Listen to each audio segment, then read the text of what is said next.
Most people learn from their mistakes, but smarter people, like you, learn from other people's mistakes so you don't have to make them yourself. I recently released my game The Doors That Led to Nowhere to Steam, more like the game that led to no shares, and here are 5 mistakes that I made that I learned from. My first mistake involves a big scary word that you probably knew would come up in this video. Marketing.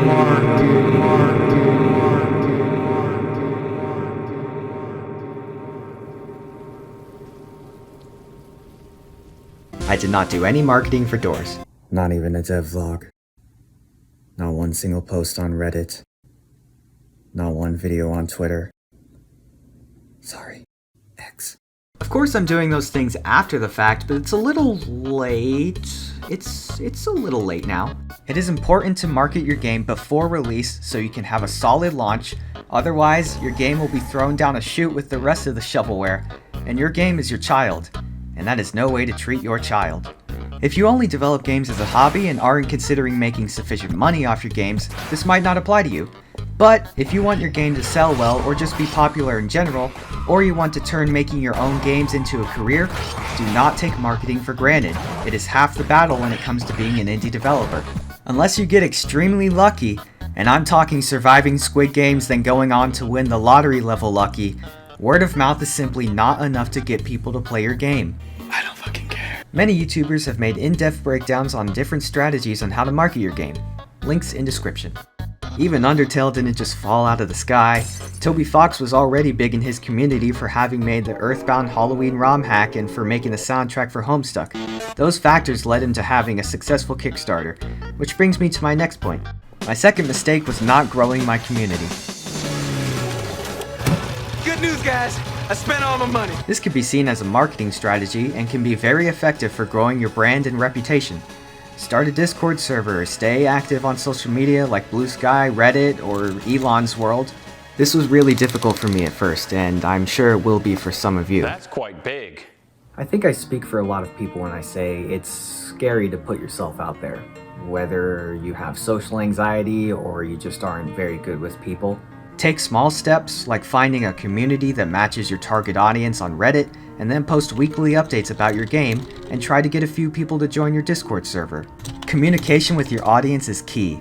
A lot of people online can grow impatient, some downright harassing. It's at the point where I'm actually getting like death threats in my inbox because I'm not posting Carlson devlogs, and it's kind of weird. You also want to see your audience's opinions to features in development. You don't want to spend several years making a game just for nobody to like it. It's an unfortunate aspect of being a developer, but that's just how it is. Stay strong, stay consistent, and I believe in you. Mistake 3, not having confidence.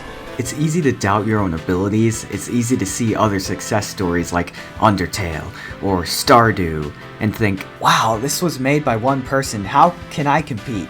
Toby Fox was able to build this in a cave with a box of scraps. While it's true we all have our own strengths and weaknesses, that doesn't take away from the fact that as long as you have the motivation and patience, you can always learn and you can always improve yourself.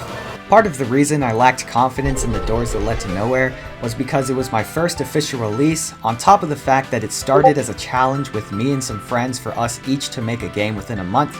So I felt like the foundation of the game was already built on popsicle sticks and glue. I was worried that the game would completely break on release, but so far, aside from a couple of reported bugs, it's been running fine. I've gotten a lot of positive feedback for The Doors, partly because it's a free game, which brings me to my next mistake, pricing. I'm still torn whether or not this was a mistake, but The Doors That Led to Nowhere is completely free. I did that for a few reasons, the main reason being my lack of confidence in the level of quality of the game.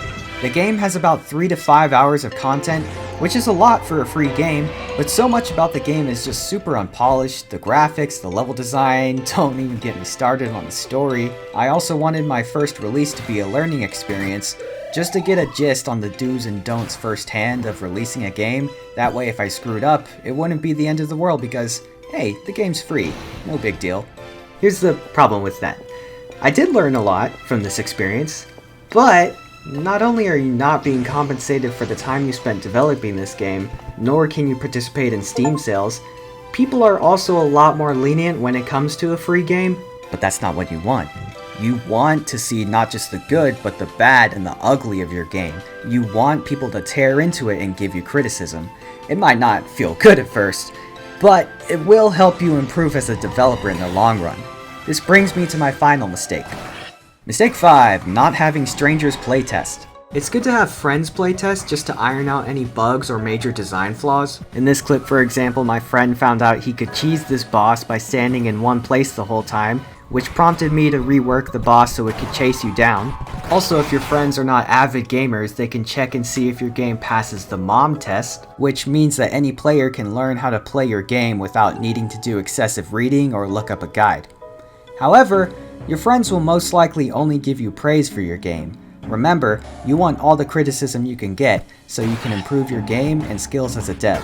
Consider reaching out to different communities like r/playmygame or r/destroymygame, the solo development Discord, or even if you have to go to Fiverr if for whatever reason you can't find anyone to play your game. Hell, join my Solo Cap Games Discord and hit me up and I'll playtest your game. Once you strip out all the major bugs and unenjoyable aspects of your game, that's when you can up the ante and reach out to content creators.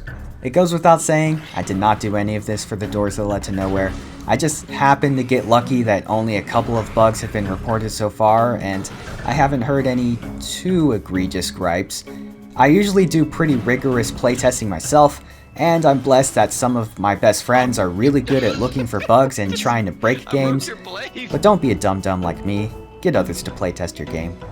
And those are my 5 biggest mistakes I learned from. My other project, Rhythm Realm, will resume development very soon, and you bet your sweet Bippy I'm not making these mistakes this time around. If you want to stay up to date with Rhythm Realm, perhaps consider joining my Discord or pressing that subscribe button. If you like this style of game dev commentary, tutorials, whatever you want to call it, let me know in the comments. Thank you. Toodles.